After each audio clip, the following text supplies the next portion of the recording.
In this Adobe Premiere Pro tutorial, we're going to remove a bright white background from a clip using brightness instead of color. This is useful when the background is white or very bright, but not necessarily a single color like green screen footage. Let's get started. First, place your clip on the timeline. If you want to replace the background, place another video or image on the track below. Now select your clip, go to the effects panel and search for Luma Key. Drag and drop the effect onto your clip. Next, go to the effect controls panel. Here you'll see two main settings, threshold and cutoff. Start by adjusting the threshold slider.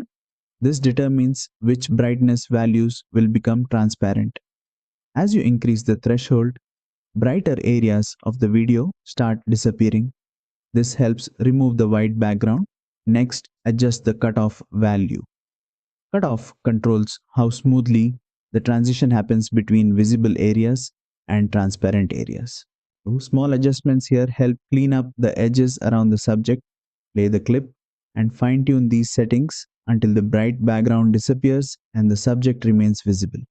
This method works best when the background is much brighter than the subject. And that's it. You've successfully removed a bright background using the Luma Key effect in Adobe Premiere Pro. If this tutorial helped you, don't forget to like, share and subscribe for more Adobe Premiere Pro tutorials.